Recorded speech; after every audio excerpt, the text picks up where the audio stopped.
বিয়ের ৭ দিনের মাথায় কোনো অজানা কারণে জেমিকে ব্লেড দিয়ে নির্মমভাবে আঘাত করেছে ওর স্বামী জায়ান। জেমি ব্যথায় ছটফট করছে। ওর শাশুড়ি ড্রয়িং রুমে সোফায় বসে পান চিবুতে চিবুতে বলল, এই অলক্ষণে মেয়েটা বাড়িতে পা দিতে না দিতেই বাড়িতে অশান্তি শুরু হলো। বাপের বাড়ি থেকে কিছু শিক্ষা পাঠায় নাই, খালি শিখাইছে খাইতে। জায়ান কয়েকবার আঘাত করে ব্লেডটা ছুঁড়ে মেরে দিয়ে জেমির গাল চেপে ধরে বলে উঠল, এটা আমার বাড়ি, আর আমার বাড়িতে থাকতে গেলে আমার মন মতো থাকতে হবে, না হয় ফলাফল এর থেকেও খারাপ হবে, বুঝতে পেরেছ? বলে হন হন করে বেরিয়ে চলে গেল। জেমি এখনো নিচে পড়ে আছে। শরীরের সমস্ত অঙ্গপ্রত্যঙ্গ ব্যথায় জর্জরিত হয়ে গেছে মুহূর্তেই। ওর শরীর ও চোখ অনবরত পানি ঝরছে। যে মেয়েটার গায়ে ওর বাবা মা আজ অব্দি হাত তোলেনি, সেই মেয়েটা আজ এত ব্যথা মুখ বুজে সহ্য করছে। জেমি আর জায়ান ভালোবেসে বিয়ে করেছিল দুজন। জায়ান কখনো জেমির চোখের পানি সহ্য করতে পারত না, আর সে জায়ান এই কাজ নির্মমভাবে আঘাত করলো জেমিকে। জেমি কোনো রকম উঠে দাঁড়িয়ে ভেতরে যাওয়ার জন্য পা বাড়াতেই ও শাশুড়ি আদেশ্বরে বলে উঠল, এরকম সব স্বামীরে একটু আধটু বউয়ের গায়ে হাত তোলে। এখন আমরা তাড়াতাড়ি খাইতে দাও, সারাদিন কি না খাওয়ায় রাখবা নাকি? খাবারটা আমার ঘরে পাঠিয়ে দিও। বলেই সে উঠে নিজের রুমের দিকে পা বাড়ালো। জেমি আর সহ্য করতে না পেরে রান্নাঘরে গিয়ে দেয়াল ঘেঁষে বসে পড়ল। তারপর হাঁটুতে মুখ গুজে কান্নায় ভেঙে পড়ল। জেমি স্বপ্নেও ভাবেনি জায়ান কখনো এতটা পরিবর্তন হয়ে যাবে। যে ছেলে বিয়ের 7 দিনের মাথায় বউকে এমনভাবে মারতে পারে, সেই ছেলে পরবর্তীতে কী করবে ভেবে জেমি আটকে উঠল। বাবা মায়ের কাছেও ফিরে যাওয়ার রাস্তা নেই ওর। কোন মুখ নিয়ে গিয়ে দাঁড়াবে জায়ানকে, যে ভালোবেসে ঘর ছেড়েছিল ও? এইসব ভেবে জেমি হাউমাউ করে কাঁদতে লাগলো। ওর কান্নার সাক্ষী হিসেবে দাঁড়িয়ে আছে রান্নাঘরের এই 4 দেয়াল। আজ জেমির অসহায়ের মতো কান্না কারোর কানে পৌঁছাচ্ছে না। শাশুড়ির উচ্চস্বরে হাঁক শুনে জেমি নিজেকে সামলে উঠে দাঁড়িয়ে খাবার নিয়ে শাশুড়ির রুমে যেতেই ও শাশুড়ি ওকে দেখেই বলতে শুরু করলো, এতক্ষণ লাগে নাকি আসতে? না খাওয়াইয়া মাইরা ফেলতে চাও নাকি তুমি? সামান্য একটু মার খেয়ে নাটক করতেছো যত সব, বলে খাবার খেতে লাগলো। কথাগুলো শুনে জেমির গা পিত্তি জ্বলে উঠল। নিজের ছেলের চোখের সামনে একটা মেয়েকে এমনভাবে মারলো, আর সে দেখেও প্রতিবাদ না করে বরং এসব বলছে। জেমি এবার আর চুপ না থেকে কড়া কণ্ঠে বলে উঠল, আজ যদি আমার জায়গায় ইবা থাকতো তাহলে আপনি এই কথাগুলো বলতে পারতেন না? জেমির কথা শুনে ওর শাশুড়ি ওর দিকে রক্তচক্ষু নিয়ে তাকিয়ে গদগদ করে বলে উঠল, তুমি তোমার লগে আমার মাইয়ের তুলনা দিতেছ? আমার মাইয়া কোন দিক দিয়ে কম? রূপে গুণে সব দিক দিয়ে হাজারে একজন, আর তোমার খালি রূপই আছে, গুণে সিটি ফোটাও নেই। আমার ছেলে খালি তোমার রূপ দেখে গইলা গেছিল, আর কিছুই না। স্বামীর মন জয় করতে পারো না, আবার মুখের উপর কথা বলো। জেমি ও শাশুড়ির কথা শুনে আর কিছু না বলে নিঃশব্দে রুম ত্যাগ করলো। নিজের রুম এসে দরজা আটকে দরজা হেলান দিয়ে বসে পড়ল। আজও শাশুড়ি একটা কথা সত্যিই বলেছে, সেটা হলো জায়ান ওর রূপ দেখেই গলে গিয়েছিল। জায়ানের মনে জেমির জন্য এক বিন্দুও ভালোবাসা নেই। যদি থাকতো তাহলে এমন ব্যবহার করতে পারতো না। এতদিন তো ভালোই ছিল, তাহলে আজ হঠাৎ জায়ানের কি হলো যে ওইভাবে আঘাত করলো? জেমি জায়ানের সাথে পালিয়ে আসা জেমির বাড়ির থেকেও জেমিকে মেনে নেয়নি। জেমিদের ফ্যামিলির অবস্থা জায়ানদের থেকেও দ্বিগুণ ভালো। আজ জেমির মায়ের কথা বড্ড মনে পড়ছে।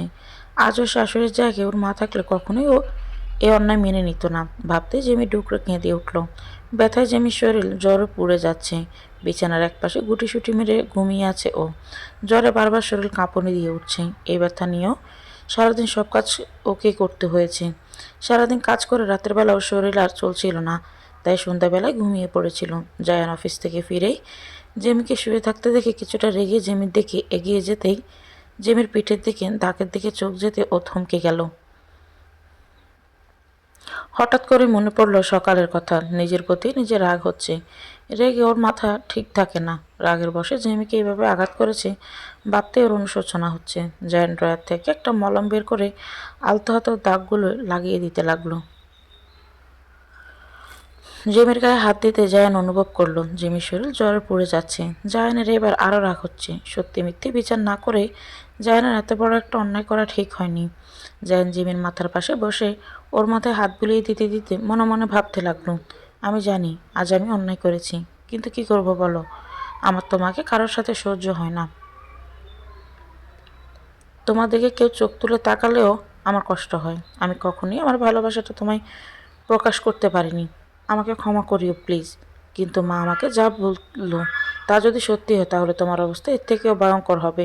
তোমাকে আমি ভালোবাসবো, আমি আঘাত করব, আবার আমি ঠিক এইভাবেই আঘাতে মলম লাগিয়ে দিব, কিন্তু তুমি শুধু আমারই থাকবে বলে ওর মাথায় কিছুক্ষণ জলপট্টি দিয়ে উঠে বাইরে চলে গেল। জেমি জানতেও পারল না যে এই ছেলেটা সকালে ওকে নির্মমভাবে আঘাত করেছে, সেই ছেলেটা এখন ওর আঘাতে মলম লাগিয়ে দিচ্ছে। জায়ান ছাদের এক কোণায় দাঁড়িয়ে সিগারেট টানছেন। এই একটা জিনিস জেমি একদম সহ্য করতে পারে না। জেমির জন্য এসব ছেড়ে দিয়েছিল ও, কিন্তু আজ মনের মধ্যে অনুশোচনা। সত্যি মিথ্যের আড়ালে অনেক দিন পর সিগারেট হাতে নিল। জায়ান কতক্ষণ ছাদে পায়চারি করে নিচে নেমে আসলো। ওকে সত্যিটা জানতে হবে। জায়ান নিচে নেমে সোজা ওর মায়ের রুমে চলে আসলো। জায়ানকে এ সময় নিজের রুমে দেখে ইরা বেগম একটু ঘাবড়েই গেল, কিন্তু সেটা জায়ানকে বুঝতে না দিয়ে হাসি মুখে প্রশ্ন করে উঠল, জায়ান বাবা, তুই এই সময় এই রুমে? কিছু হয়েছে নাকি? আবার ওই মেয়েটা কিছু করেছে? জায়ান ওর মায়ের কথা শুনে একটু বিরক্ত হয়ে উত্তর দিল, না মামুনি, জেমি কিছু করেনি। আমি তোমার কাছে একটা প্রশ্নের উত্তর চাইতে এসেছি। তুমি আমাকে সত্যি উত্তর দেবে মামুনি? ইরা বেগম জড়তা ভরা কণ্ঠে বলল, কী প্রশ্ন? জায়ান ওর পাশের সামনে বসে ওর মায়ের হাত দুটো আঁকড়ে ধরে বলে উঠল, তুমি আমাকে সকালে যা যা বলেছিলে সব কি সত্যি ছিল মামুনি? জায়ানের কথা শুনে ইরা বেগম আমতা আমতা করে বলতে লাগলো, হ্যাঁ সত্যিই তো। তুই আমাকে অবিশ্বাস করছিস বাবা? তুই তোর নিজের মাকে অবিশ্বাস করছিস? কোনো মা কি চায় তার ছেলের সংসার ভেঙে যাক, তার ছেলের সংসারে অশান্তি শুরু হোক? তুই বল, কোনো মা কি চায়? বলেই নাকা কান্না শুরু করে দিল। জায়ান আর কিছু না বলে নিঃশব্দে বেরিয়ে আসলো রুম থেকে।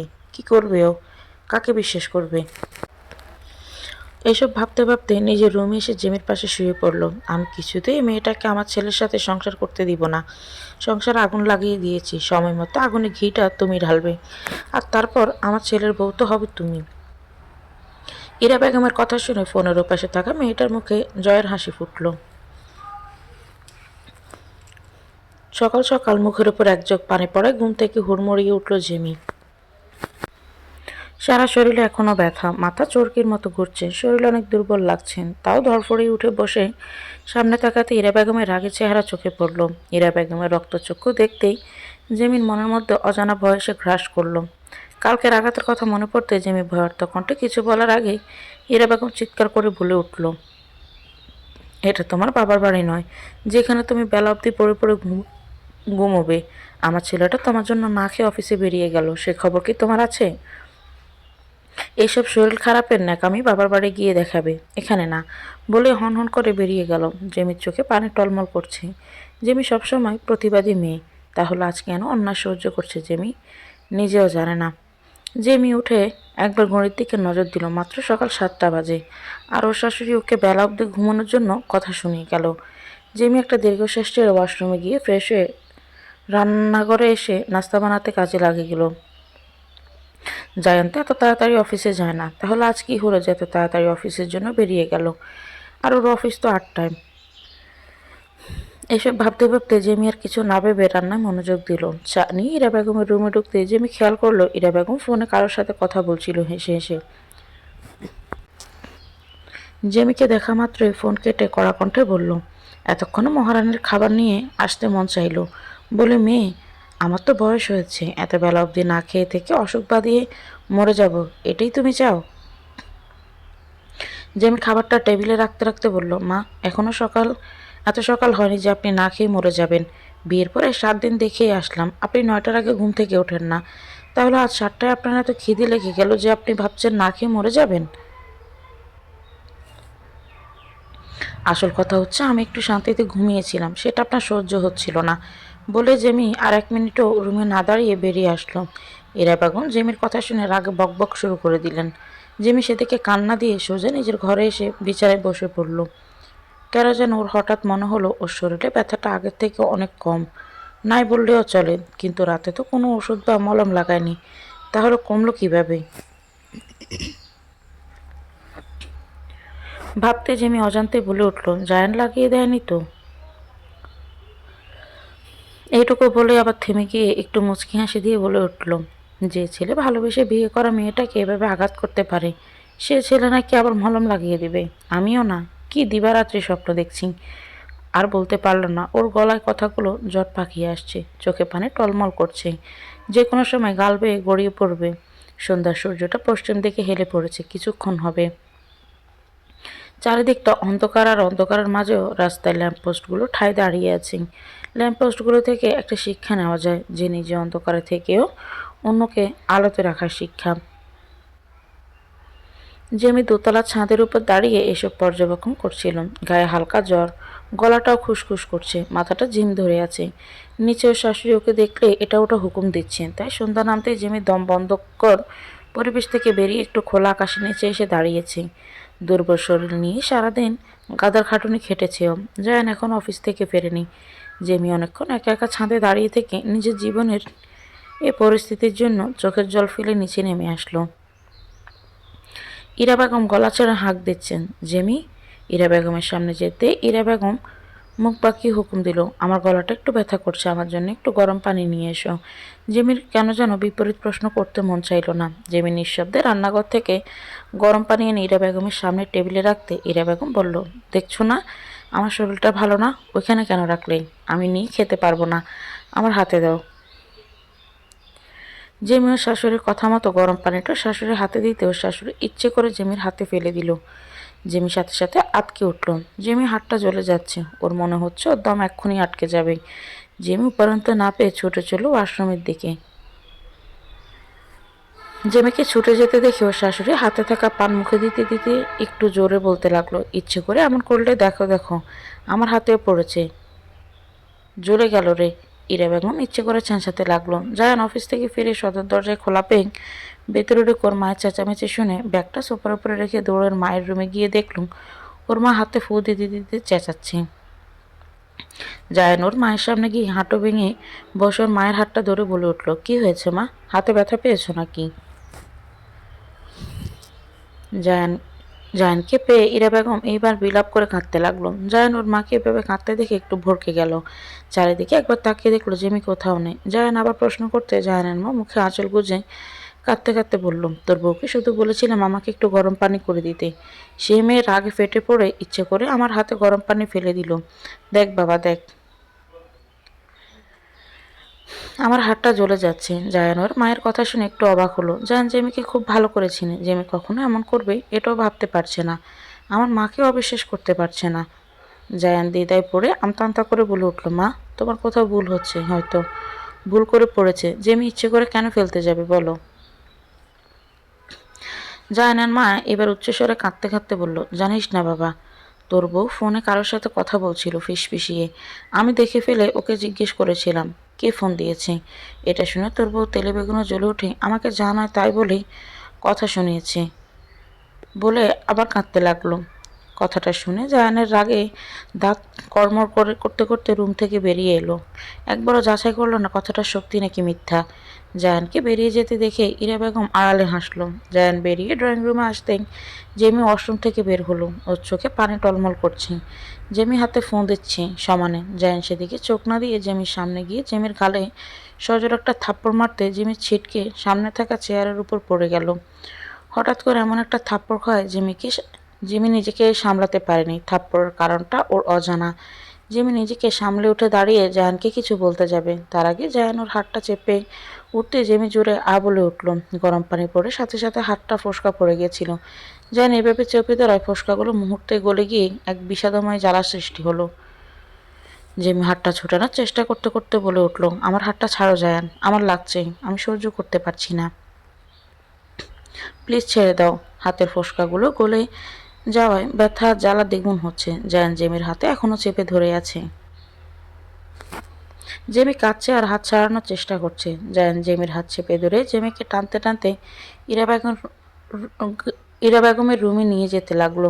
জেমি কাঁদতে কাঁদতে বারবার বলছি, আমার হাতটা ছেড়ে দাও জায়ান।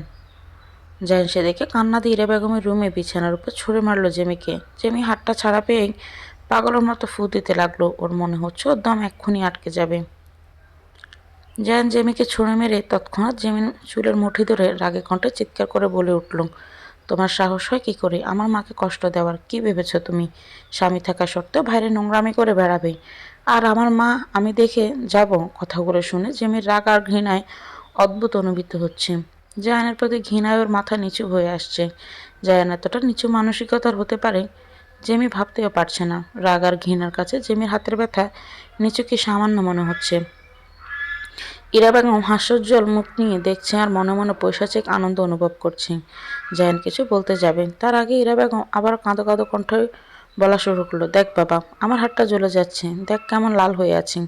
বলে নেকা কান্না কাঁদতে হাতে ফু দিতে ব্যস্ত হয়ে পড়ল। জায়ান ওর মায়ের কথা শুনে পুনরায় জেমির হাতটা ধরতেই জেমি হ্যাঁচকাটানে হাতটা সরে নিয়ে সজোরে এক ধারে দুইটা থাপ্পড় মেরে বসলো জায়ানের গালে।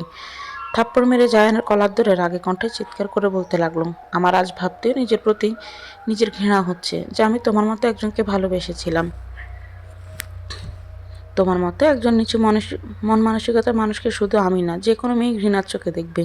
তুমি স্বামী নামের কলঙ্ক। শোনো, বিশ্বাস ছাড়া সংসার, ভালোবাসার সম্পর্ক কোনোটাই টিকে না, হোক না অনেক জোরদার সম্পর্ক।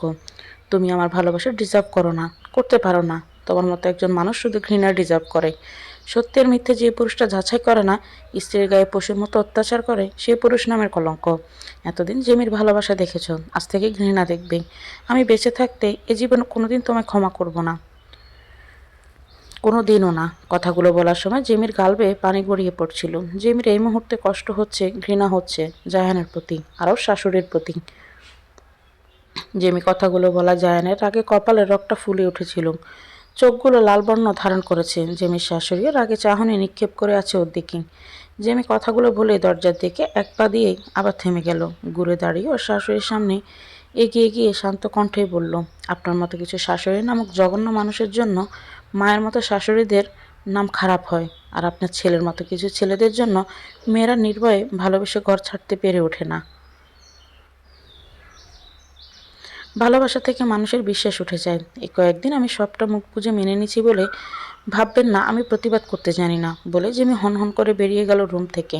জায়ানটাকে দুই হাত মুষ্টিবদ্ধ করে ঠায় দাঁড়িয়ে আছে। জেমি বেরিয়ে যেতে ইরা বেগম রাগে গজগজ করে চিৎকার করে বলে উঠল, দেখলি জায়ান বাবা, দেখলি মেয়ের কি তেজ, আমাদের কিভাবে শাঁসিয়ে গেল।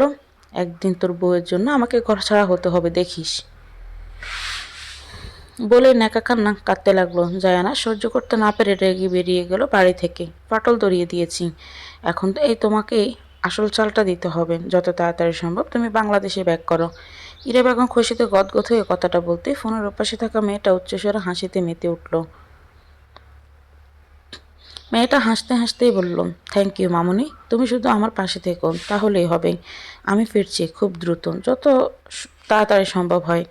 তুমি তোমার কাজ চালিয়ে যাও। বলে মেয়েটা খুশি মনে ফোনটা কেটে হা হা করে হেসে উঠল। হাসতে হাসতে ড্রেসিং টেবিলের সামনে গিয়ে দাঁড়িয়ে বলে উঠল, জায়ানকে পেয়ে গেলে তোমাকেও আমার রাস্তা থেকে সরাতে বেশিক্ষণ লাগবে না মামুনি। বলে আবার হেসে উঠল মেয়েটা। প্রায় 1 ঘন্টা যাবৎ জেমি ভিজে শরীর ওয়াশরুমে দেয়াল ঘেঁষে বসে হাঁটু মুখ গুজে কাঁদছে। জায়ানের এই নোংরা আচরণগুলোর জায়ানের প্রতি ওর ভালোবাসাটা মুহূর্তেই মরে গেছে। এই জাহানকে তো ও ভালোবেসেছিল। জেমি অনেকক্ষণ ভিজে শরীরে থাকায় ওর মাথাটা ভার হয়ে আসছে, চোখ দুটো খোলা রাখতে কষ্ট হচ্ছে, হাতের ব্যথায় হাতটাও ফুলে উঠেছে। যে মেয়েটার গায়ে ছোট একটা আঁচড় লাগলে মেয়েটা সারা বাড়ি মাথায় তুলত, সেই মেয়েটার শরীরে আজ আঘাতের চিহ্ন।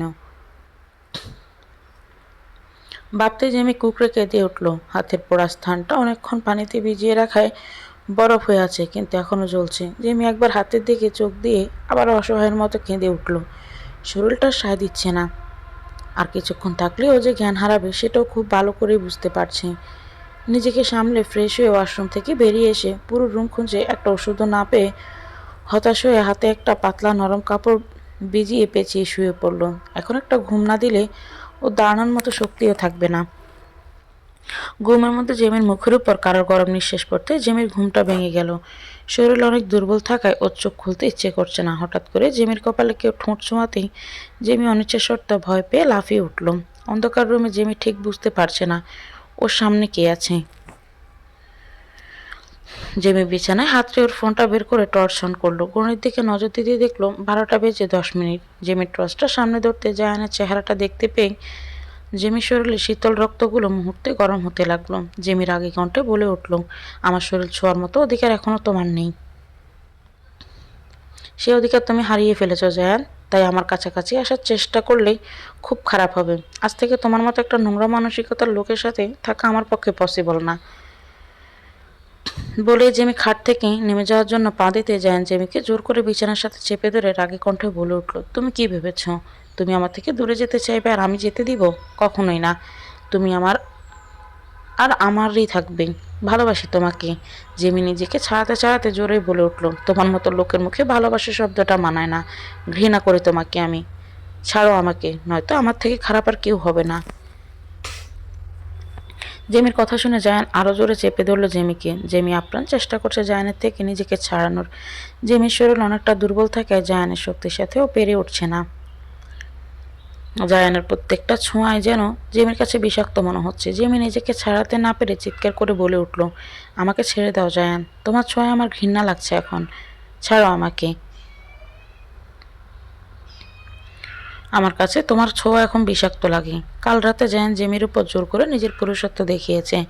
জেমির অনিচ্ছা থাকা সত্ত্বেও কিছু করতে পারেনি। জেমির বুক ফেটে কান্না আসছে। ও কখনো ভাবতেও পারেনি জায়ান ওর সাথে এতটা নোংরামি করবে। কাল রাতে জায়ান নোংরামির শেষ পর্যায়ে চলে গিয়েছে।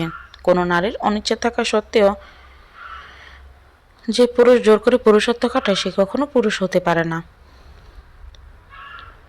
হোক সে নারী তার বউ।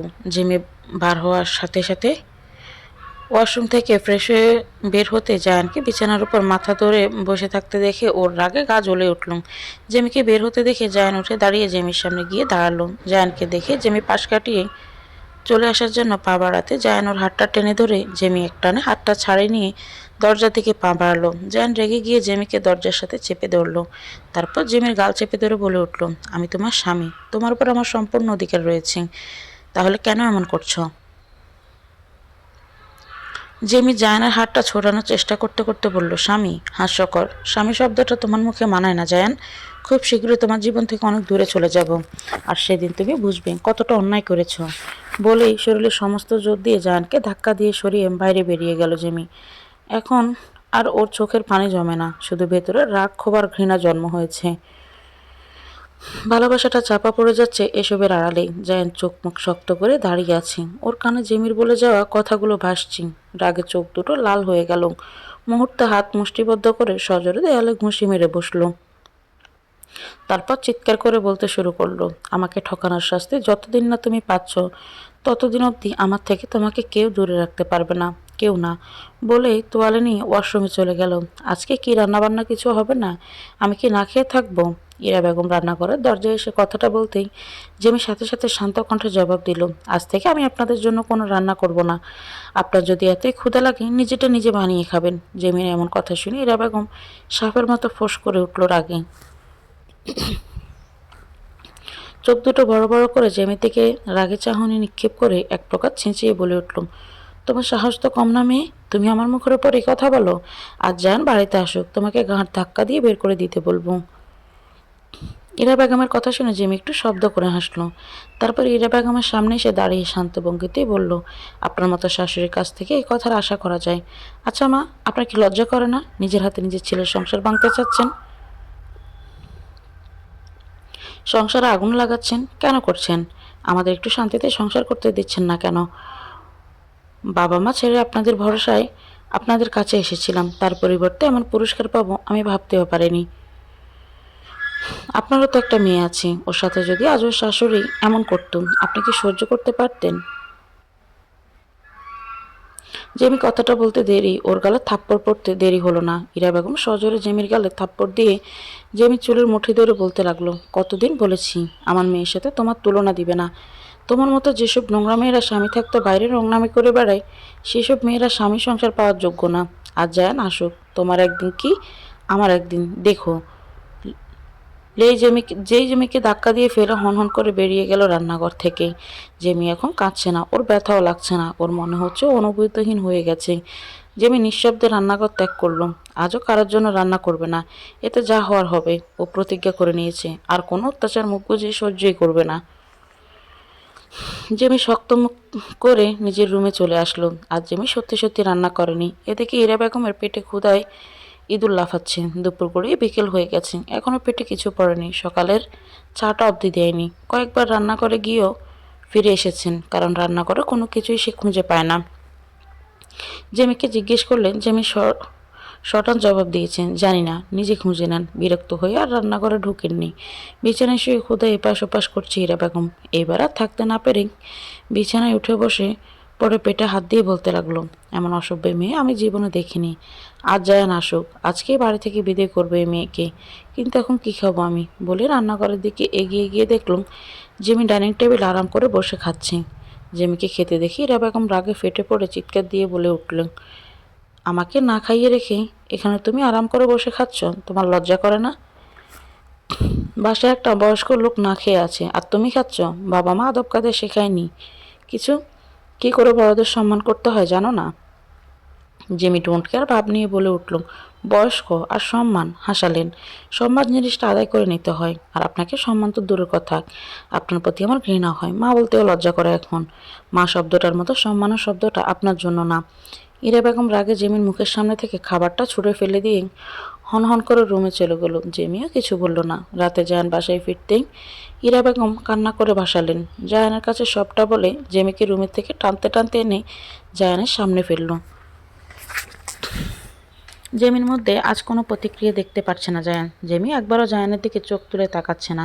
জায়ান জেমির চোখে স্পষ্ট ঘৃণা দেখতে পাচ্ছে। আজ জেমিকে শান্ত মনে হচ্ছে। জায়ান কিছুক্ষণ চুপ থেকে বলল, বড়দের সম্মান দিতে শেখো নাই বোধ হয়। বয়স্ক একটা মানুষকে সারাদিন অভুক্ত রেখেছে, নিজে খেয়েছ, এটা কোন ধরনের অসভ্যতা? জায়ানের প্রশ্নে জেমি উত্তর দিল, সম্মান শব্দটা তোমার মুখে মানায় না। মনে করো তোমার থেকেই শিখেছি এসব। যে নিজের বউকে সম্মান দেয় না সেই লোকের মাকে আমি কেন সম্মান দিব? জেমির কথা শুনে জায়ান ওর দিকে রাগে চাহনি নিক্ষেপ করল। ইরা বেগম জেমির কথা শুনে জায়ানকে উদ্দেশ্য করে নাকা কান্না কাঁদতে কাঁদতে বলল, দেখেছিস তোর মুখে মুখে ও কথা বলে, কি মেয়ে বিয়ে করে এনেছিস দেখেছিস এবার? জেমি কিছু না বলে ওদের সাইড কাটিয়ে চলে গেল। জায়ানও আজ কিছু না বলে নিঃশব্দে উঠে চলে গেল নিজের রুমে। ইরা বেগম কেন জানে শান্তি পেলেন না জায়ানের চুপ থাকায়। জায়ান ফ্রেশ হয়ে রুমে ঢুকতে শুনতে পেল জেমির ফোনটা বাজছে। জায়ান এগিয়ে গিয়ে ফোন হাতে নিতে দেখলো আননোন নাম্বার। জায়ান ফোনটা রিসিভ করে কানে ধরতে ওপাশে ছেলে কণ্ঠ থেকে বলে উঠল, কাল একবার দেখা করতে পারবে? তোমার সাথে আমার অনেক কথা জমে আছে। জায়ানের এই মুহূর্তে কপালের রগটা ফুলে উঠেছে। ঠোঁট দুটো রাগে কাঁপছে, চোখ দুটো লাল বর্ণ ধারণ করেছে। জেমি রুমে ঢুকতে জায়ান জেমিকে দেখে রেখে গেল। ফোনটা মেঝে থেকে কাছাড়ে চূর্ণ বিচ্ছিন্ন হয়ে গেল। জেমি জায়ানের ভয়ঙ্কর রূপ দেখে কিছুটা ভয় পেল। হঠাৎ জায়ানের এতটা রেগে যাওয়ার কারণ খুঁজে পেল না ও। জায়ান ফোনটা ছুঁড়ে মেরে জেমির সামনে গিয়ে জেমিকে সজোর একটা থাপ্পড় মারতেই জেমি ছিটকে ড্রেসিং টেবিলের উপর পড়ে যেতে ড্রেসিং টেবিলের কাঁচটা ভেঙে গেল। আর সেখান থেকে এক টুকরো কাঁচ জেমির হাতে ঢুকে যেতে জেমি চিৎকার করে উঠল। জায়ান সেদিকে চোখ না দিয়েই পুনরায় জেমিকে সরিয়ে এনে দ্বিতীয়বার থাপ্পড় মারল। পোড়া আর কেটে যাওয়ার যন্ত্রণায় জেমি কাতরাচ্ছেন। হাতের তালু দিয়ে গড়গড় করে রক্ত বের হচ্ছে। পরপর দুইটা থাপ্পড় খেয়ে মেঝেতে পড়ে ছটফট করছে ব্যথায়। ওর সামনে জায়ান রাগী চেহারা নিয়ে খাটের উপর বসে আছেন। জেমি যন্ত্রণা ছটফট করে কাঁদছে। সেদিকে ওর কোনো হুঁশ নেই। ওর কানে বারবার ওই ছেলেটার কণ্ঠস্বরই বাসছে। জেমি হাউমাউ করে কাঁদছে। জেমির চোখগুলো বারবার বন্ধ হয়ে আসছে। দুর্বল শরীরে এতটা ব্যথা কারোর পক্ষে সহ্য করা সম্ভব নয়। যন্ত্রণা ছটফট করতে করতে জেমি জ্ঞান হারালো। জেমিকে শান্ত হয়ে দেখেই জায়ানের হুঁশ ফিরল। ওর মনে হলো ওর দেহে প্রাণ ফিরে আসছে। এতক্ষণ ও কোন দুনিয়ায় ছিল ওর মনেই নেই। জায়ান ছায়া দিকে একবার চোখ বুলিয়ে দেখলো ঘরে সারা মেঝেতে রক্ত দিয়ে মাখামাখি। জায়ান মুহূর্তে জেমির কাছে দৌড়ে গিয়ে হাঁটু ভেঙে বসে জেমির মাথাটা কোলে নিয়ে দেখলো জেমির জ্ঞান নেই।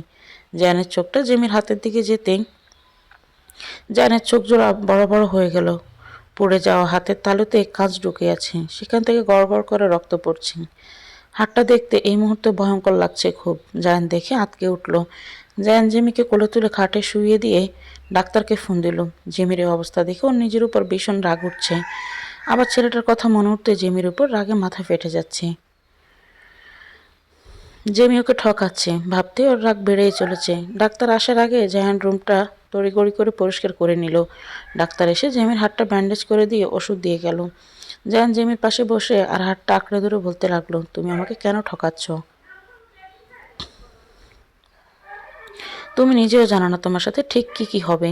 এর থেকেও ভয়ঙ্কর শাস্তি হবে তোমার। ভয়ঙ্কর বলে রাগে হনহন করে বেরিয়ে গেল। জেমির জ্ঞান ফিরতে মাথায় প্রচণ্ড ব্যথা অনুভব করল। সারা শরীর ব্যথায় জর্জরিত হয়ে আছে। চোখ খুলে চারিদিকে তাকাতে নিজেকে খাটের উপর আবিষ্কার করল। জায়ানের আঘাতের কথা আর হাতের যন্ত্রণার কথা মনে পড়তে জেমি লাফিয়ে উঠে বসে পড়ল। হাতের দিকে নজর দিতে দেখলো হাতটা ব্যান্ডেজ করা। জেমির মুখ দিয়ে ওর নিজের অজান্তেই বেরিয়ে এলো, ব্যান্ডেজ কে করলো? আর আমি এখানেই বা কী করে এলাম? মনে পড়ছে না কেন আমার? বলে মাথাটা চেপে ধরল। মাথাটা প্রচণ্ড ভারী মনে হচ্ছে ওর। চারিদিকে চোখ বুলিয়ে জায়ানকে কোথাও দেখতে পেল না। বাড়িটা নিস্তব্ধ লাগছে ওর। ইরা বেগম কি বাড়ি নেই? জেমির ঘড়ির দিকে নজর দিতে দেখলো সন্ধ্যা 7:30 বাজে। কিছুক্ষণ আগে ঘটে যাওয়া ঘটনা মনে করতে জেমি আঁতকে উঠল ভয়ে। জায়ানের পশুর মতো আচরণ, জায়ানের প্রতি ঘৃণা আরও বেড়ে যাচ্ছে। হঠাৎ করে কলিং বেলের আওয়াজ কানে আসতে জেমি দুর্বল শরীর নিয়ে এগিয়ে গেল দরজার দিকে। দরজা খুলতে একটা অপরিচিত মেয়েকে দাঁড়িয়ে থাকতে দেখে অনেকটা অবাক চোখে মেয়েটার দিকে তাকিয়ে আছে জেমি। মেয়েটা জেমিকে দেখে একটু মুচকি হেসে এসে জেমিকে হুট করে জড়িয়ে ধরতে জেমি ভ্যাবাচ্যাকা খেয়ে গেল। জেমিকে জড়িয়ে ধরে মেয়েটা হাস্যজ্জ্বল মুখে বলে উঠল, কেমন আছো ভাবিপু? জেমি কি বলবে খুঁজে না পেয়ে সোজা প্রশ্ন করে বসলো, তোমাকে ঠিক চিনতে পারলাম না, কে তুমি? মেয়েটা একটু হেসে জবাব দিল, আমি মায়া, সম্পর্কে তোমার ননদ। জায়ানের খালাতো বোন। অবশ্য আমাকে চেনার কথাও না, তোমাদের বিয়েতে আমি আসতে পারিনি। আজই বাংলাদেশে ব্যাক করেছি, আর এসেই সোজা তোমার সাথে দেখা করার জন্য চলে এসেছি। মায়ের জবাবে জেমি সৌজন্যতার খাতিরে একটু হাসার চেষ্টা করলো। কেন যেন মেয়েটাকে ওর ভালো লাগছে না। দেখে মনে হচ্ছে কিছু একটা রহস্য আছে ওর মধ্যে। হঠাৎ করে ইরা বেগম মেয়েটার পেছন থেকে হাঁপাতে হাঁপাতে বলে উঠল, সরো দেখি তাড়াতাড়ি, এত বড়টা সুটকেস কি টাইনে আনা যায়? আবার কত কষ্ট করে সিঁড়ি দিয়ে উঠাইলাম, আমার দম বের হয়ে যাইতেছে। সরো, আমার ভেতরে ঢুকতে দাও। ইরা বেগমের কথা শুনে মায়া নিজে নিজেই ফিসফিস করে বলল, এত কিছুই না, তোমার কপালে আরও দুঃখ আছে খালামণি। মায়া বিড়বিড় করে কিছু বলতেই জেমি অবাক চোখে একবার মায়ের দিকে তাকালো। দেখলো মায়া ডোন্ট কেয়ার ভাব নিয়ে দাঁড়িয়ে আছে। জেমি একবার ইরা বেগমের দিকে দেখলো, সত্যি অনেক বড় একটা লাগেজ হাতে। জেমি বুঝতে না পেরে প্রশ্ন করে উঠল, এত বড় একটা লাগেজ নিয়ে আপনি কি করছেন? জেমির প্রশ্ন শুনে ইরা বেগম তেলে বেগুনে জ্বলে উঠে বলে উঠল, সে কৈফিয়ত কি আমি তোমারে দেবো? সরো সামনে থেকে, বলেই জেমিকে সাইড কাটিয়ে ভেতরে চলে গেল। মায়া জেমির হাতটা ধরতে জেমি আ করে উঠল। মায়া একটু ব্রু কুঁচকে জেমির হাতের দিকে নজর দিতেই দেখলো জেমির হাতটা ব্যান্ডেজ করা। মায়া মনে মনে একটা পৈশাচিক হাসি দিয়ে মনে মনে বলতে লাগলো, তোমাকে খুব দ্রুত আমার আর জায়ানের জীবন থেকে আউট করবো মাই ডিয়ার ভাই বাবিপু। বলে একটু হাসলো। মেয়েটাকে আনমনে হাসতে দেখে জেমির কেন যেন সন্দেহ হলো। মায়া কিছু না বলে ভেতরে ঢুকে গেল। জেমির ওর কেন যেন ইচ্ছে হলো না, তার নিঃশব্দে ভেতরে চলে গেল। কেন যেন ওর মনে হচ্ছে আবার কোনো নতুন ঝড় আসবে। সেই ঝড়ের নাম কি হবে? গণের কাটা 11টা ছুঁই ছুঁই। জেমি আনমনে ব্যালকনিতে দাঁড়িয়ে ওর জীবনটা কীভাবে এলোমেলো হয়ে গেল সেটাই ভাবছি। আজকে সন্ধ্যা থেকে কয়েকবার মায়া আর রুমে এসে নিজে নিজে বকবক করে চলে গেছে। জেমির কেন যেন এই মেয়েটাকে সন্দেহ হচ্ছে, আবার সাথে অবাকও হয়েছে। একটা বয়স্ক মহিলাকে দিয়ে এত বড় একটা লাগেজ এতটা রাস্তা আনলো। জায়ান এখনো বাসায় ফেরেনি। জিমি এসব ভেবেছিল, আর হঠাৎ করে পেছন থেকে কেউ একটা হাত ওর কাঁধে রাখতেই জিমি হকচকিয়ে উঠে পেছনে ফিরতে জায়ানকে দেখতে পেল।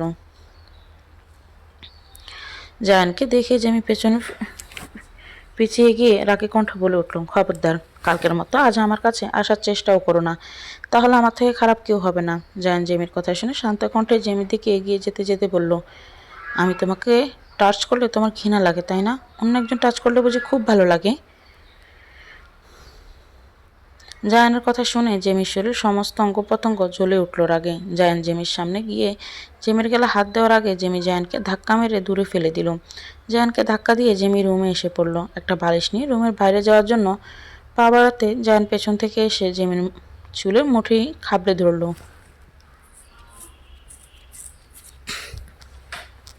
জেমি ব্যথায় আ করে উঠল। জায়ান জেমিকে নিজের দিকে ফিরিয়ে রাগে কণ্ঠে বলল, তোমার শরীরের উপর আমার অধিকার, প্রতিরাতে তোমাকে ভোগ করার অধিকার আছে আমার। জায়ানের কথা শুনে জেমি নিজের সমস্ত শক্তি দিয়ে নিজেকে জায়ানের কাছ থেকে ছাড়িয়ে পায়ে জুতা খুলে সোজা জায়ানের গালে জুতোর বাড়ি বসিয়ে দিল। জেমির অহেতুক কাণ্ডে জায়ান সাথে সাথে জেমির দিকে অগ্নিদৃষ্টি নিক্ষেপ করলো। জায়ান জেমিকে কিছু বলার জন্য এগিয়ে যেতে জেমি জায়ানের হাতটা মুচড়ে ধরে রাগে স্বরে বলে উঠল, নারীকে ভোগপণ্য হিসেবে দেখো তাই না? তোমার মতো জঘন্য মানসিকতার মানুষ আমি আমার জীবনে দুটো দেখিনি। কি ভেবেছিলে আমাকে যেমন খুশি তেমনভাবে পশুর মতো অত্যাচার করবে, আর আমি সবটা বুঝে মুখ বুঝে মেনে নিব? আজ একটা কথা কান খুলে শুনে রাখো, নারী সস্তা না। যে নারী অল্প আঘাতে কান্না করে ভাসিয়ে দিতে পারে, সে নারী হাজার আঘাতেও কাঠের ন্যায় শক্ত হয়ে ঠায় দাঁড়িয়ে থাকতে পারে। যে নারী পরিস্থিতি বুঝে অনেক অত্যাচার মুখ বুঝে মেনে নেয়, সেই নারীর যখন সব সহ্য করতে করতে দেয়ালে পিঠ ঠেকে যায়, তখন সে ভয়ঙ্কর রূপ ধারণ করতে পারে। তাই নারীকে সস্তা মনে করো না। আজ থেকে প্রত্যেকটা অন্যায়ের শাস্তি আমি তোমাকে গুনে গুনে দেব। মানি না তোমাকে স্বামী হিসেবে, তাই আমার অথবা আমার শরীরের উপর কোনো অধিকার তোমার নেই। Mind it. বলেই জায়ানকে ধাক্কা মেরে ফেলে জেমি রুম ত্যাগ করলো। হাতের ক্ষতটা তার ব্যথা ক্রমশ বেড়ে যাচ্ছে। হাতের পোড়া জায়গার উপরে চামড়া উঠে যাচ্ছে। জেমি মেঝেতে বসে বিছানার চাদরটা খামচে ধরে শান্ত হয়ে বসে আছে। ওর শরীর কাঁপছে রাগে, চোখ থেকে নোনা জল গাল বেয়ে গড়িয়ে পড়ছে। কিন্তু এ জল কষ্টের না, এ জল রাগ, ক্ষোভ আর সংমিশ্রণে। জেমি শান্ত হয়ে ভাবছে। জায়ানের যখন হাত মুচড়ে ধরলো, তখন জায়ান চাইলে জেমিকে ছিটকে ফেলে দিতে পারত, কিন্তু দিল না কেন? জেমি হুট করে দাঁড়িয়ে গিয়ে চোখের পানিগুলো দুই হাতে মুছে নিয়ে নিজে নিজেই বলে উঠল, কেন কাঁদছি আমি? কেন চোখ থেকে পানি পড়ছে? আজ থেকে আমি কাঁদব না। আমার প্রতি করা প্রত্যেকটা অন্যায়ের শাস্তি পাবে ইরা বেগম আর জায়ান। শুধুমাত্র নিজেকে দুর্বল ভেবে অনেক অন্যায় সহ্য করেছি আমি, ভুল করেছি, আর একটাও ভুল করব না। অন্যায় যে করে আর অন্যায় যে সহে, দুজনেই সমান অপরাধী। আমি তো কোনো দোষ করিনি, তাহলে শাস্তি কেন পাবো? শাস্তি পাবে তো তারা, যারা আমার সাথে প্রতিনিয়ত অন্যায় করে চলেছে। আজ থেকে অন্যরকম জেমিকে দেখবে সবাই, যে থাকবে মানসিকভাবে স্ট্রং, প্রতিবাদী, যার থাকবে না মায়া অনুভূতি, যার মনে থাকবে না কোনো ভালোবাসা। নিজের কাছে নিজেই প্রতিজ্ঞা করলাম বলে ছাদের দিকে পা বাড়ালো। এই মুহূর্তে এই বাড়িটা ওর কাছে নরক মনে হচ্ছে। মাইন্ড ফ্রেশ, তাই ছাদের দিকে হাঁটা শুরু করলো। জায়ান খাটের উপর মাথার চুল খাবড়ে ধরে বসে শান্ত হয়ে বসে আছে। মাথার যন্ত্রণা হঠাৎ করে বেড়ে যাচ্ছে। মাথায় এত যন্ত্রণা কেন হচ্ছে? বিগত কয়েকদিন ধরে মাথায় যন্ত্রণা বাড়ছে ওর। জায়ান অহেতুক মাথা ব্যথার কারণ খুঁজে পাচ্ছে না। জায়ানের যখন মাথা ব্যথা ওঠে, তখন ওর কাছে সবকিছু বিষাক্ত লাগে। জায়ান মাথাটা চেপে ধরে বিছানায় শুয়ে পড়লো। মাথার যন্ত্রণা ছটফট করতে লাগলো। জায়ান নিজেও বুঝতে পারছেন ওর এতটা কষ্ট কেন হচ্ছে। জায়ান মাথা চেপে বালিশে মাথা রাখতে রাখতে নিজে নিজেই বলে উঠল, এতটা ব্যথা হচ্ছে কেন হঠাৎ? হয়তো বেশি চিৎকার চেঁচামেচি করায়, একটু ঘুমানোর প্রয়োজন, বলে আস্তে আস্তে চোখ বন্ধ করে নিল। মায়া ইরা বেগমের রুমে পায়চারি করছে।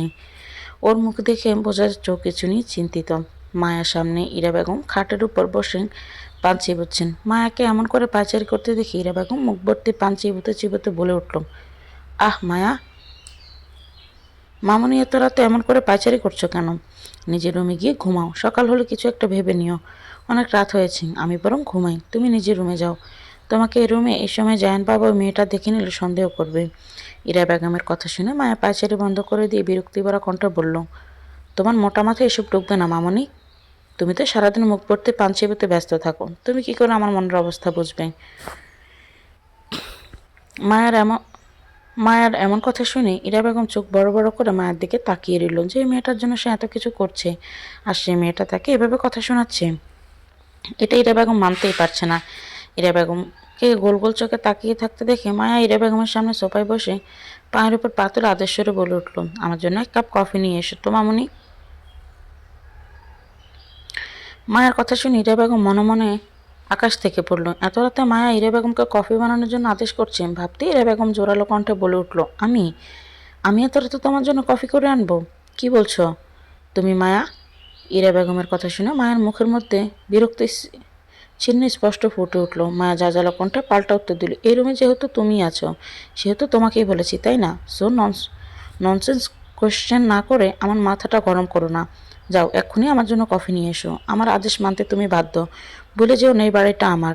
বলে মায়া মোবাইলের মধ্যে মনোযোগ দিল। ইরা বেগম আহত চোখে তাকিয়ে আছে মায়ার দিকে।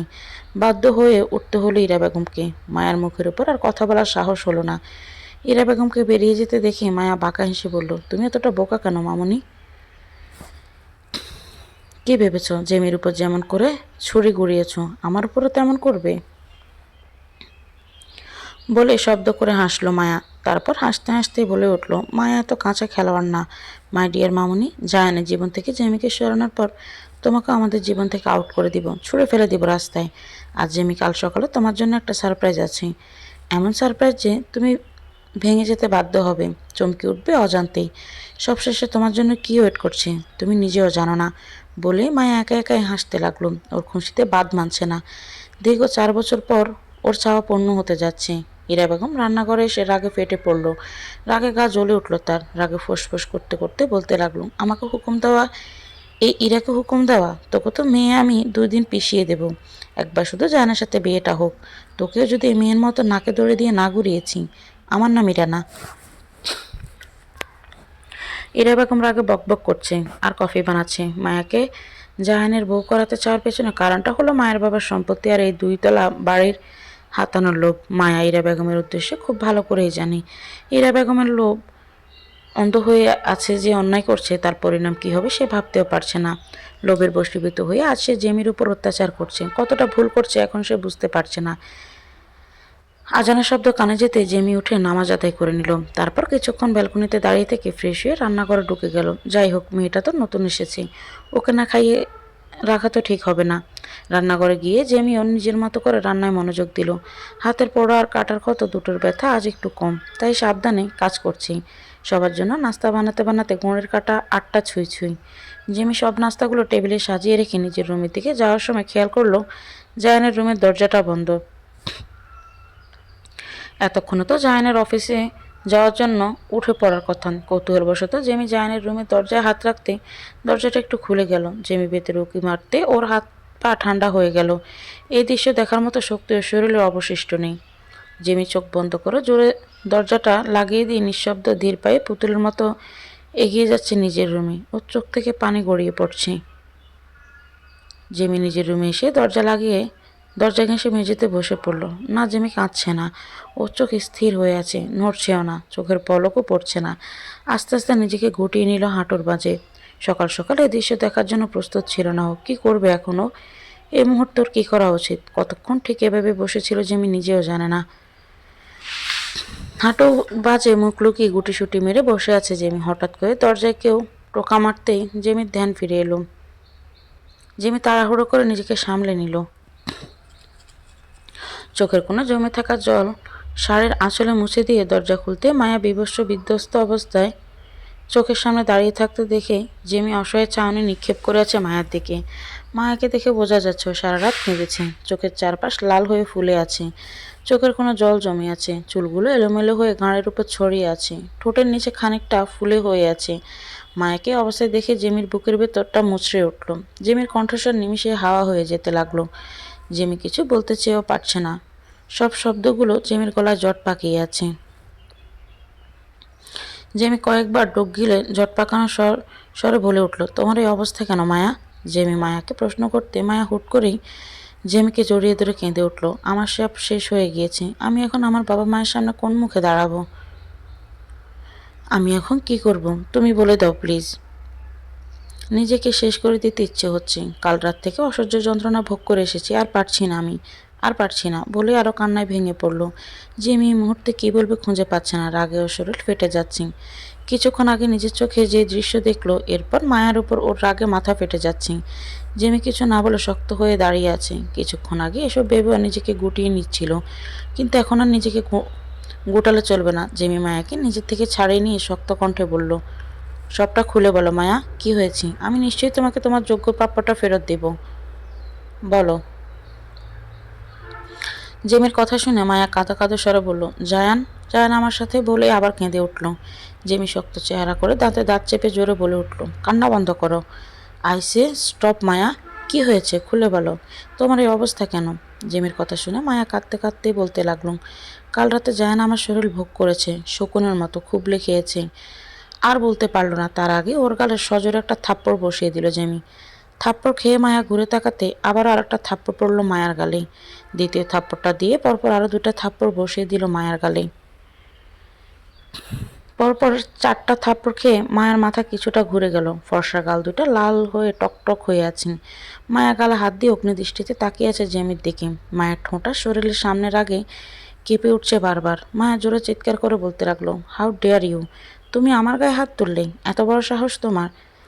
আমি তোমার কাছে আমার সাথে হওয়া অন্যায়ের বিচার চাইতে এসেছিলাম, আর তুমি আমাকে মারলে? তোমাকে আমি বলে মায়া জেমির দিকে তেড়ে যেতে জেমি খপ করে মায়ের হাতটা ধরে পিঠের সাথে মুচড়ে ধরে রাগী কণ্ঠে বলতে লাগলো, এর থাপ্পড়গুলো তোমার কুকর্মের কাছে খুব সামান্য। এতটা নীচ তুমি, নিজের সম্মানে এত বড় একটা দাগ লাগাতে তোমার লজ্জা করলো না? কি করে পারলে এই কাজটা করতে? আজ শুধু তুমি তোমার গায়ে দাগ লাগাওনি, আজ তুমি পুরো মেয়ে জাতির গায়ে দাগ লাগালে। নিজের শরীরটা এতই সস্তা করে দিয়েছো যে এই নোংরা খেলা খেলতে চাইছো? এতটা নোংরা একটা মেয়ে কি করে হতে পারে? একটা আবার ভেবেছো এই কথাগুলো বাইরের লোক জানলে তুমি সমাজে মুখ দেখাবে কি করে? ছি মায়া, তোমার এই শরীরে হাত দিতে আমার ঘেন্না হচ্ছে এখন, বলে জেমি মায়াকে ছিটকে সরিয়ে দিল। মায়ের আগে ফোঁস করছে। জেমি মায়াকে ছিটকে সরিয়ে দিতে মায়া ফোঁস করে বলে উঠল, এ মেয়ে, তোমার কি মনে হয় আমি বানিয়ে এসব বলছি? আমার দিকে চেয়ে দেখো একবার, আমার এই অবস্থা হলো কি করে বলো? Answer me. মায়া চিৎকার করে বলতে জেমি পাল্টা চোখ গরম করে মায়ের মুখের সামনে আঙুল তুলে জোরালো কণ্ঠ বলল, গলা নামিয়ে কথা বলো। তোমার মতো নোংরা রাস্তার মেয়ের মুখে গলা উঠিয়ে কথা বলা মানায় না। নিজের শরীরে নিজেই কলঙ্কের দাগ লাগিয়ে এখন তুমি গলা ছেঁচিয়ে কথা বলছো? কি ভেবেছ জেমি বোকা? তুমি যা বলবে তাই বিশ্বাস করে জায়ানকে ছেড়ে চলে যাবে? ব্যাপারটা নিতান্তই হাস্যকর। জায়ান আমার সাথে যে অন্যায় করেছে সে অন্যায়ের শাস্তি যতদিন না অবধি ও পাচ্ছে ততদিন এখান থেকে আমি এক পাও নড়ব না।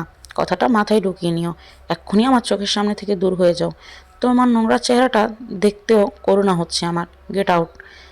জেমি চিৎকার শুনে মায়ের আগে কাঁপছে।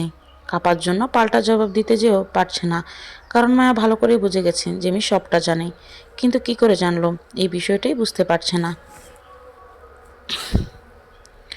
মায়ের আগে দাঁতে দাঁত কামড়ে ধরতে বলল, আজকের এই অপমানের ফলাফল কতটা ভয়ঙ্কর হবে তুমি কল্পনাও করতে পারছো না। প্রত্যেকটা থাপ্পড়ের হিসাব আমি তুলব।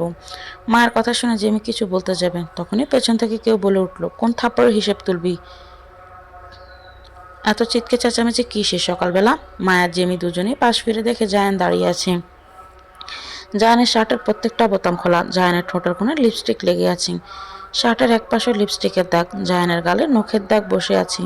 জায়ান হয়তো ঘুম থেকে নিজেকে দিকে একবারও তাকায়নি, তাই এই অবস্থায় এখানে চলে এসেছে। জায়ানের এই অবস্থা দেখে জেমির বুকের ভেতর মুচড়ে উঠল। যতই হোক জায়ানকে তো ও ভালোবাসে। জায়ান ওর স্বামী। কোনো স্ত্রী কখনো স্বামীর সাথে অন্য একজনকে সহ্য করতে পারে না। জায়ানকে দেখে মায়া একটু ঘাবড়ে গেল। জেমি এক নজরে জায়ানের দিকে তাকিয়ে আছে। এখন যদি এই মেয়েটা সব বলে দেয় জায়ানকে, তাহলে তো জায়ান আমাকে কোনোদিন কাছে টেনে নিবে না। আমার এতদিনের সাজানো সব কিছু এলোমেলো হয়ে যাবে। না, জায়ানকে সত্যিটা জানতে দেওয়া যাবে না, কিছুতেই না। তাছাড়া আমার এই অবস্থা দেখে যে কেউ আমার কথা নিমিষেই বিশ্বাস করবে। আর এই মেয়েটার কাছে তো কোনো প্রমাণও নেই। ওর মুখের কথা কেউ বিশ্বাস করবে না। যে করে হোক জায়ানকে আমার কথা বিশ্বাস করাতেই হবে। মায়া কথাগুলো মনে মনে ভেবে জায়ানের দিকে ছলছল নয়নে ঘুরে দাঁড়ালো। জায়ান মায়াকে অবস্থায় দেখে আকাশ থেকে পড়ল। জায়ান তৎক্ষণাৎ মায়ের কাছে এসে মায়ার দুই কাঁধে হাত রেখে বলতে লাগলো, মায়া, তোমার এই অবস্থা হলো কি করে? কি হয়েছে? তোমাকে এমন বিধ্বস্ত লাগছে কেন? জেমি এক নজরে চুপ করে ওদের দিকে তাকিয়ে আছে। মায়ের নোংরামি কাণ্ডগুলো নিজের চোখে দেখে শক্ত হয়ে দাঁড়িয়ে আছে। সকালবেলা জায়ানের রুমের দরজা খুলতেই মায়ের নোংরামি চোখে পড়েছে জেমির। ঘুমন্ত জায়ানের ঠোঁটে ইচ্ছাকৃতভাবে নিজের ঠোঁট লেগে থাকা লিপস্টিকের দাগ বসিয়ে দিয়েছে। মায়া জায়ানের সাথে ঘনিষ্ঠ হয়ে নিজের ফোনের ক্যামেরাটা চালু করে টেবিলে রাখলো। জায়ানকে দেখেই বোঝা যাচ্ছে জায়ান গভীর ঘুমে আচ্ছন্ন। এটুকু দৃশ্য দেখতে জেমিন বুঝতে বাকি রইল না মায়া কি নোংরা খেলায় মেতে উঠেছে। একটা মেয়ে এতটা নোংরা কি করে হতে পারে? ভাবতেই জেমি নিজেকে বারবার গুটিয়ে নিচ্ছিল। এই মুহূর্তে ওর কি করা উচিত ও বুঝতে পারছিল না। রাগে ভেতরটা শক্ত পাথর হয়ে গিয়েছিল। এই মুহূর্তে জায়ানের সামনে দাঁড়িয়ে নেকা কান্না কাঁদছে মায়া। জায়ান একের পর এক প্রশ্ন ছুড়ে দিচ্ছে মায়ার দিকে। জেমি বুকে হাত মাছ করে দাঁড়িয়ে দেখছে মায়া আর কি করতে পারে। মায়া আর চোখে একবার জেমির দিকে তাকিয়ে জায়ানকে এক ধাক্কা দিয়ে সরিয়ে বলে উঠল, তুমি আমাকে টাচ করবে না জায়ান, আই হেট ইউ। তুমি এতটা নিচে নামতে পারলে জায়ান? মায়ের কথা শুনে জায়ানের ভৌযুগল কুচকে এলো। জোরে বলে উঠল, হোয়াট? কি বলছো আবল তাবল? আমি কি করেছি মায়া? মায়া মনে মনে পৈশাচিক হাসি দিয়ে কাঁদো কণ্ঠে বলে উঠল, একবার নিজের মুখটা আয়নায় দেখো জায়ান, তারপর সবটা নিজেই বুঝে যাবে তুমি। জায়ান এতক্ষণে নিজের দিকে খেয়াল করলো। ওর হাতে নখের আঁচড়ে ভরপুর, শার্টের বোতামগুলো খোলা। অজান্তেই নিজের মুখে হাত দিতেই হাতে লিপস্টিক লেগে আসলো। জায়ান নিজের অবস্থা কল্পনা করতে বিধ্বস্ত চোখে প্রথমে জেমির দিকে তাকালো। জেমি শীতল চাহনি নিক্ষেপ করে আছে ওর দিকে। কি হচ্ছে জায়ান কিছু বুঝতে পারছে না। জায়ান কাপা কণ্ঠে বলে উঠল, আমার এই অবস্থা কেন? কি হয়েছে? মায়া, তুমি কি বলতে চাচ্ছ? জায়ানের কথা শুনে মায়া কিছু বলতে যাবে, তার আগে জেমি পাশ থেকে বলে উঠল, আমি বলছি। আসলে জেমির কথার মাঝে ব্যাঘাত ঘটিয়ে মায়া বলে উঠল, তুমি কি বলবে? তোমার জন্য আজ আমার এই অবস্থা। তুমি যদি জায়ানকে একা ফেলে না আসতে, তাহলে জায়ান নিজের চাহিদা আমাকে দিয়ে পূর্ণ করতো না। মায়ের কথা শুনে জায়ান কয়েক পা পিছিয়ে গেল। ওর স্নায়ু কাজ করা বন্ধ করে দিয়েছে। হঠাৎ শরীরের সমস্ত অঙ্গ প্রত্যঙ্গগুলো নিজ নিজ অবস্থানে স্থির হয়ে রইল। জায়ানের চোখ থেকে অটোমেটিক পানি গড়িয়ে পড়তে লাগলো।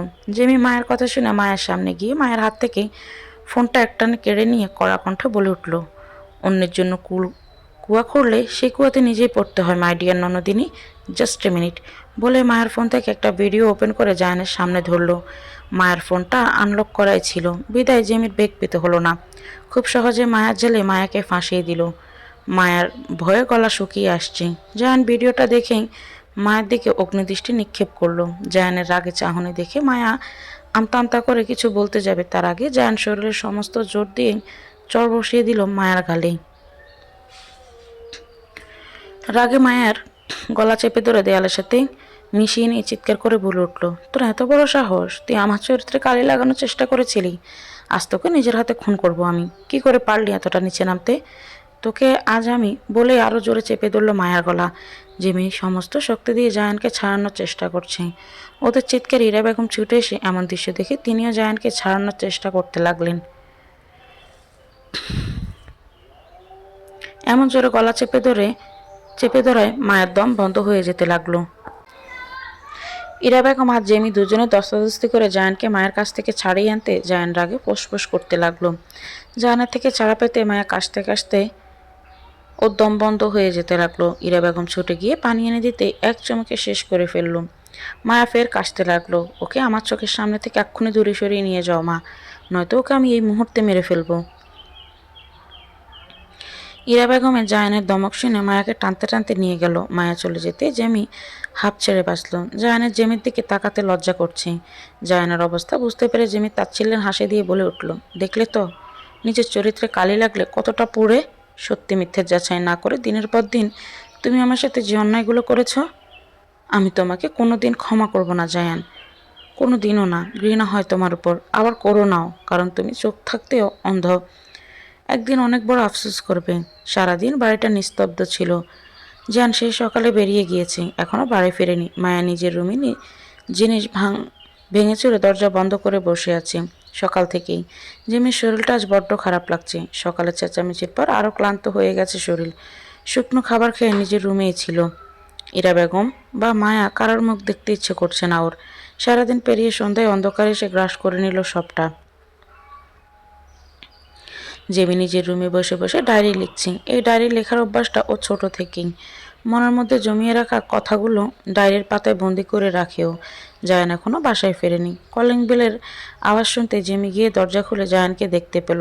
জায়ানকে দেখে আজ বড্ড অচেনা মনে হচ্ছে জেমির। উস্কো খুস্কো চুলগুলো কপালে ছড়িয়ে ছিটিয়ে আছে, মুখে লেগে আছে বিষণ্ণতা। জেমিকে দেখে জায়ান ওর দিকে চোখ না দিয়ে ওকে পাশ কাটিয়ে চলে গেল। জেমিও একটা দীর্ঘশ্বাস ফেলে স্থান ত্যাগ করলো। জায়ান নিজেকে বড্ড ছোট মনে হচ্ছে। নিজের ভেতরটা অনুশোচনায় করে খেয়েছে আজ সারাদিন। আজ জায়ান বুঝতে পারছে শুধুমাত্র রাগের বশে কতটা অন্যায় করেছে ও। জায়ান ওর মায়ের রুমের সামনে গিয়ে যাওয়ার সময় কিছু অপ্রত্যাশিত কথা শুনে থেমে গেল। ইরা বেগমের রুম থেকে কয়েকটা শব্দ ভেসে আসলো জায়ানের কানে। জায়ান একটু এগিয়ে দরজার পাশে গিয়ে দাঁড়াতে শুনতে পেল, শুধুমাত্র তোমার কথায় আমি আমার ছেলের সংসারে আগুন লাগিয়েছি, নিজের হাতে নিজের ছেলের সংসার ভেঙেছি, এই মেয়েটার গায়ে মিথ্যা অপবাদের বোঝা চাপিয়ে দিয়ে অত্যাচার করেছি, আর সেই তুমি আমাকে এভাবে অপমান করছো মায়া। ইরা বেগমের কথা শুনতে জায়ানের পায়ের তলার মাটি সরে গেল যেন। মুহূর্তেও চারিদিক ঘুরতে লাগলো। একটা মা লোভের বশে এতটা নিচে নামতে পারে জায়ান ভাবতে পারছে না। রাগে হাত মুষ্টিবদ্ধ করে দেয়াল ঘেঁষে দাঁড়িয়ে আছে জায়ান। ওর শরীর রাগে থরথর করে কাঁপছে। জায়ান নিজের কানকে বিশ্বাস করাতে পারছে না। ওর ভাবতেও কষ্ট হচ্ছে এসব কিছুর জন্য ওর মা দায়ী। জায়ান শক্ত হয়ে দাঁড়িয়ে আছে, নিজেকে কন্ট্রোল করার মতো শক্তি ওর নেই। ওর মা এতটা নিচে নামতে পারলো। ওর মায়ের কথা শুনে জেমিকে পশুর মতো অত্যাচার করেছে। জায়ান দাঁড়িয়ে এসবই ভাবছিল তখন ভেতর থেকে মায়ের কণ্ঠস্বর বেশি আসলো। ইরা বেগমের কথা শুনে মায়া রেগে গিয়ে তাড়াতাড়ি ইরা বেগমের মুখ চেপে ধরে বলে উঠল, চুপ, একদম চুপ মামনি। দেয়ালের কান আছে, ভুলে যেও না আমি একা দোষী নই, তুমিও সমান দোষে দোষী। মায়ের কথা শেষ হতে জোরে দরজা খোলার শব্দে মায়া আর ইরা বেগম দুজনেই ভয় পেয়ে চকিয়ে উঠল। চোখের সামনে জায়ানকে অগ্নিমূর্তি হয়ে দাঁড়িয়ে থাকতে দেখে মায়ার ইরা বেগমের মাথা যেন ভাঁজ পড়ল। দুজনে চোখ বড় বড় করে তাকিয়েছে জায়ানের দিকে। জায়ানের চোখ লাল টকটকে হয়ে আছে। জায়ানকে দেখে মায়ের কপালের ঘাম জমতে শুরু করলো। মায়ের শরীর শীতলে রক্ত বইতে শুরু করলো। ওর হাত পা মুহূর্তে ঠান্ডা হয়ে আসতে লাগলো। জায়ান কিছু শুনে ফেলেনি তো ভাবতে মায়ের গলা শুকিয়ে আসতে লাগলো। জায়ান 1 মিনিটও দেরি না করে ইরা বেগমের সামনে গিয়ে খপ করে ইরা বেগমের হাত চেপে ধরে খাট থেকে নেমে নিচে নামিয়ে ওর সামনে দাঁড় করিয়ে জোরে চেঁচিয়ে বলে উঠল, এসব কিছু তুমি করেছো মা? আজ অন্তত চুপ করে থাকবে না, উত্তর দাও। ইরা বেগম ভয়ে চোটে বারবার ঢোক গেলছে। ওনার শরীর কাঁপছে থরথর করে। ইরা বেগমকে চুপ থাকতে দেখে জায়ান জোরে ধমক দিয়ে বলল, কি হলো, চুপ করে আছো কেন? বলো, অ্যান্সার মি মা। জায়ানের চিৎকারে ইরা বেগমের শরীর কাঁপুনি দিয়ে উঠল। উনি কাঁপা কাঁপা কণ্ঠে শক্তি সঞ্চয় করে আমতা আমতা করে বলে উঠল, তুই কিসের উত্তর চাইছিস বাবা? আমি কিছু বুঝতে পারছি না তো। ইরা বেগমের কথা শুনে জায়ান আবারও জোরে চিৎকার করে বলে উঠল, এতদিন জেমিন নামে এসব কিছু তুমি বানিয়ে বানিয়ে বলেছ? কেন মা, কেন করেছ? উত্তর দাও। জায়ান ওর মায়ের নিজ মানসিকতা দেখে কি বলবে খুঁজে পাচ্ছে না। জায়ান চলাচল চোখে প্রশ্ন চোখে ওর মায়ের দিকে চেয়ে আছে। জায়ানের রাগের মাত্রা বুঝতে পেরে মায়া সাইড কাটিয়ে নিঃশব্দে দরজার দিকে পা বাড়াতে পেছন থেকে জায়ান ওর হাতটা খপ করে ধরে ফেললো। মায়ের হাতটা জোরে চেপে ধরে বলে উঠল, তুই এসব কিছুর জন্য তুইও দায়ী। তোর কথায় মা এসব করেছেন আর এখন তুই পালাচ্ছিস? জায়ানের কথা শুনে মায়া আচমকা কেঁদে দিল। মায়াকে কাঁদতে দেখে জায়ানের শরীর রাগে গিজগিজ করতে লাগলো। ইরা বেগম হা করে তাকিয়ে আছে মায়ের দিকে। হঠাৎ মায়ের এমন নেকা কান্নার মানে উনি খুঁজে পাচ্ছেন না। আমার সামনে এসব ন্যাকামি দেখাতে আসবি না। তোর নেকা কান্নায় আমি সব ভুলে যাব না। আমার সব প্রশ্নের উত্তর চাই। অ্যান্সার মি, ড্যামিট বলে মায়ের গালে একটা থাপ্পড় মেরে বসলো জায়ান। জায়ান নিজেকে কন্ট্রোল করতে পারছে না। এই মুহূর্তে ওর মাকে আর মায়াকে নিজের হাতে খুন করতে ইচ্ছে করছে ওর। মায়া থাপ্পড়কে গালে হাত দিয়ে আরো জোরে জোরে কেঁদে উঠল। হুট করে কাঁদতে কাঁদতে জায়ানের পায়ের সামনে বসে পড়ল। তারপর কান্নারত অবস্থায় বলতে লাগলো, আমাকে ক্ষমা করে দাও জায়ান, আমি এসব করতে বাধ্য হয়েছি, প্লিজ আমাকে ক্ষমা করে দাও। আমি তোমাকে ভালোবাসি জায়ান, আমি সব মামনির কথাই করেছি। মামনি প্রথমে জেমিকে পছন্দ করতো শুধুমাত্র ওদের টাকা পয়সার জন্য, কিন্তু জেমি যখন তোমার সাথে পালিয়ে আসলো আর ওর পরিবার ওকে মেনে নিতে অস্বীকার করলো, সেদিন থেকে জেমি মামনির চোখে বিষ হয়ে গেল। এই বাড়িটা যে আমার সেটাও মামনি জেনে গিয়েছিল, তাই লোভে পড়ে আমার বাবার সম্পত্তি দেখে আমার সাথে তোমাকে বিয়ে দেওয়ার জন্য উঠে পড়ে লাগলো। আর একের পর এক মিথ্যা কথা শুনিয়ে যেতে লাগলো জেমির নামে। কাল রাতে তোমাকে দুধের সাথে কড়া ডোজের ঘুমের ওষুধ মিশিয়ে দিয়েছিল মামনি, তাই রাতে মাথা ব্যথায় ছটফট করতে করতে ঘুমিয়ে পড়েছিলে। আর সুযোগ বুঝে ভোরের দিকে তোমার রুমে আমাকে ঢুকিয়ে দিয়েছিল মামনি। বিশ্বাস করো, শুধুমাত্র তোমাকে পাওয়ার লোভে মামনির কথায় আমি সব কিছু করেছি। এখন বুঝতে পারছি চাইলে সব আপন করে পাওয়া যায় না, আমাকে ক্ষমা করে দাও জায়ান প্লিজ, বলে মায়া কাঁদতে লাগলো। মায়ের কথা শুনে ইরা বেগম আর জায়ান দুজনের মাথায় আকাশ ভেঙে পড়ল। ওরা দুজনেই পাথর হয়ে গেল মুহূর্তে। জায়ানের মনে হচ্ছে ওর পায়ের তলার মাটি নেই, ও শূন্য ভেসে আছে। ইরা বেগম ধপ করে খাটের উপর বসে পড়ল। জায়ানের চোখ থেকেও পানি গড়িয়ে পড়ছে। রাগ ক্ষোভ আর মায়ের কুকর্ম দেখে জায়ান নিজেকে সামলাতে পারল না। ঘুরে সামনে থাকা টি টেবিলটায় লাথি মারতেই টেবিলটাও উল্টো পড়ে গেল। জায়ানের রাগে কী করবে ভেবে পাচ্ছে না, ওর সব কিছু ধ্বংস করে দিতে ইচ্ছে করছে। ইরা বেগম পাথরের মূর্তি হয়ে আছেন। জায়ান টেবিলের উপর 2 হাত ভর করে ঝুঁকে আছে, ওর চোখ থেকে পানি পড়ছে। জায়ান নিজেকে সামলে ওর মায়ের সামনে দাঁড়িয়ে শান্ত কণ্ঠে বলে উঠল, আজ তোমাকে নিজের মা বলতেও ঘৃণা করছে।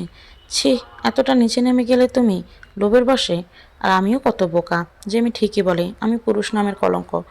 সত্যি মিথ্যে যাচাই না করে কত অত্যাচার করেছি ওই নির্দোষ মেয়েটাকে। ভাবতে নিজের এই হাত এই শরীরটাকে ক্ষতবিক্ষত করে দিতে ইচ্ছে করছে।